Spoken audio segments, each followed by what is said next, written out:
I don't know the demographics of my haters. And to be frank with you, I don't really care. I think for the most part, what people have to say about me, if negative, is more just like a reflection of their own beliefs.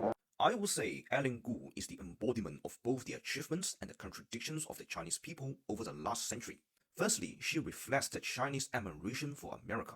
The reason why her family came to the United States in the 1980s was that despite the bloodbaths of the 1950s, the Korean War, and the Cultural Revolution, many Chinese people in the 20th century still had a genuine admiration for America.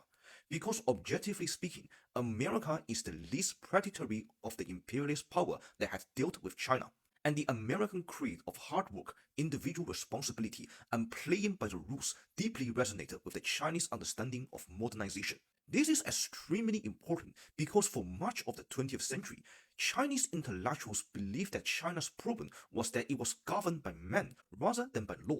So the image of America as a society where if you play by the rules you can succeed was incredibly attractive. People like Ellen Gu's parents were driven in by part of this belief that America was a land where efforts would be eventually rewarded, and it also explains why many Chinese Americans, despite facing serious discrimination, chose not to frame themselves primarily as victims. Because there was this belief that discrimination was simply part of the hardship of entering a new land of opportunity, no different from the obstacles faced by earlier settlers trying to build a new life on a new continent.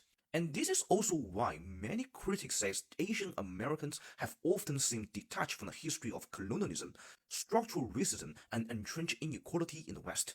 Because large part of the immigrant mindset was built around the belief that if you work hard, follow the rules, and prove yourself, you will eventually be accepted.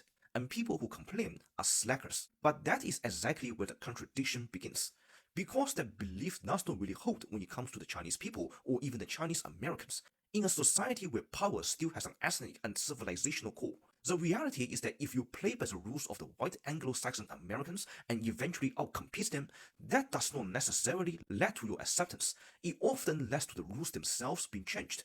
The moment you become too successful, the standards of meritocracy become flexible. Ellen Gu is not the first American athlete to compete for another country. American athletes competing for Brazil, Turkey, India, or even Russia can be tolerated. But China is different. China is a real competitor to the United States, and once that becomes the context, the rules of freedom, meritocracy, and individual choice suddenly becomes negotiable. As the Sino-American competition intensifies, the space for people like Ellen Gu will only shrink, because in a great power rivalry, everything becomes more zero-sum. The people who can dine in the East and reside in the West, the people who can belong to both worlds, will be questioned more and more, and this is why Ellen Gu represents an awakening on both sides.